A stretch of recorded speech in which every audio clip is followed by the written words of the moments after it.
Bagaimana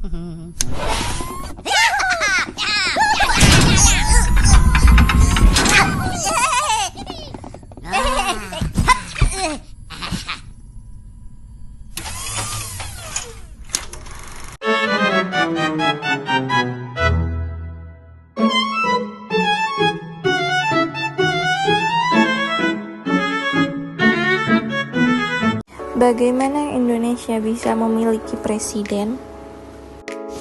Presiden dipilih melalui pemilihan umum atau pemilu di Indonesia. Mengadakan pemilu sebagai praktik demokrasi, Indonesia sendiri adalah negara demokrasi terbesar ketiga di dunia. Demokrasi berasal dari bahasa Yunani, yaitu demos dan kratos. Demos artinya rakyat dan kratos artinya pemerintahan. Dalam demokrasi, rakyat ikut berperan dalam pemerintahan dan semua kebijakan harus mengutamakan kepentingan dan kesejahteraan rakyat. Sistem pemilu ada dua macam, yaitu sistem distrik dan sistem proporsional. Pada sistem distrik, satu daerah pemilih hanya memiliki satu wakil calon yang dapat suara paling banyak dianggap sebagai pemenang.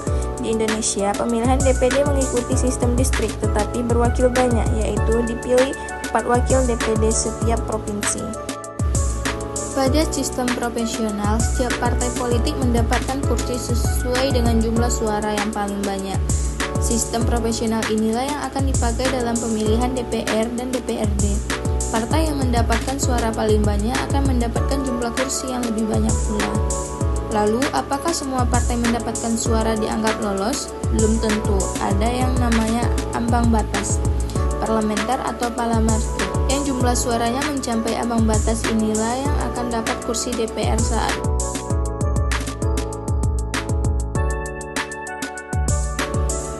penyelenggara pemilu adalah Komisi Pemilihan Umum atau KPU yang bersifat independen. Pemilu yang diadakan setiap 5 tahun sekali ini diatur oleh Undang-Undang Dasar 1945, Undang-Undang Nomor 7 Tahun 2017 tentang Pemilihan Umum. Peserta pemilu adalah partai-partai politik. Penyelenggaraan pemilu di Indonesia berdasarkan pada azas Luber-Jurdil, yang merupakan singkatan langsung, umum, bebas, rahasia, jujur, dan adil. Langsung artinya pemilih memberikan suara secara langsung, tidak boleh diwakilkan. Umum artinya setiap warga negara yang memiliki usia minimal 17 tahun berhak memilih suara. Bebas artinya pemilih bebas memberikan suara tanpa adanya paksaan dan tekanan dari pihak manapun. Rahasia artinya suara yang diberikan hanya diketahui oleh si pemilih itu sendiri. Jujur artinya semua penyelenggara, peserta, dan pemilih dalam pemilu harus bersikap jujur sesuai aturan. Dan adil artinya setiap peserta pemilih harus diperlakukan sama dan bebas dari kecurangan. Bagaimana tata cara pelaksanaan pemilu di Indonesia? Setiap warga negara yang berusia minimal 17 tahun berhak menjadi pemilih dalam pemilu. Pada hari pelaksanaan pemilu, pemilih diminta datang ke TPS atau ke tempat pemungutan suara untuk melakukan pendaftaran. Pemilih kemudian mendapatkan kertas suara dan langsung menuju bilik suara untuk melakukan pencoblosan selanjutnya. Memasukkan kertas ke dalam kotak yang disediakan. Terakhir, pemilih mencelupkan salah satu jari ke dalam tinta sebagai tanda bahwa pemilih sudah menggunakan hak suaranya.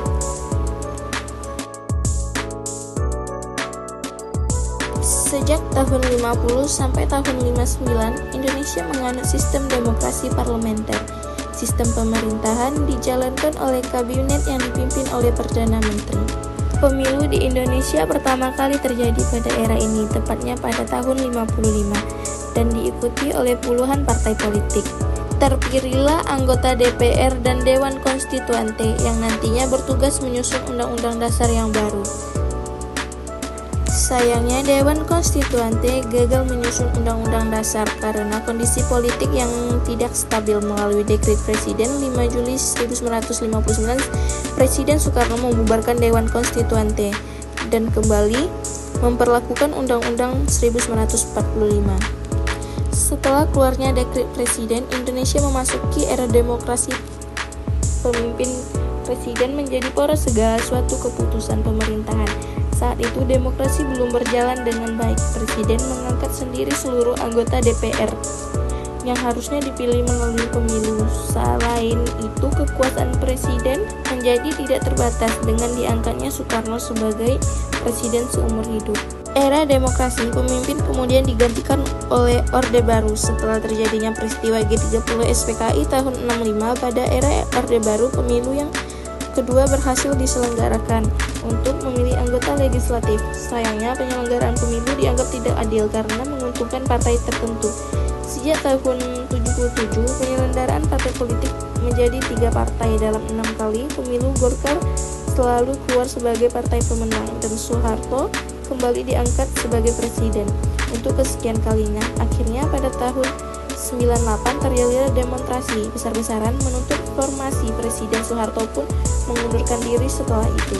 Demokrasi memasuki babak baru dan kemudian berjalan ke arah yang lebih baik. Pemilu pertama di era reformasi ini kembali diikuti oleh banyak partai politik dengan menambahkan 2 azas, yakni kejujuran dan keadilan. Masa jabatan presiden juga dibatasi maksimal 2 periode. Setelah dilakukan amandemen Undang-Undang Dasar 45, pada era reformasi mencakup pemilu juga ikut berkembang. Yang sebelumnya hanya untuk memilih anggota legislatif, kemudian ditambah untuk memilih presiden dan wakilnya. Pemilu presiden pertama kali dilaksanakan pada tahun 2004 dan dimenangkan oleh pasangan SBY Yusuf Kala. Pada pemilu tahun 2009, SBY kembali terpilih menjadi presiden untuk periode kedua. Kemudian pada pemilu 2014 dan 2019, Joko Widodo atau Jokowi terpilih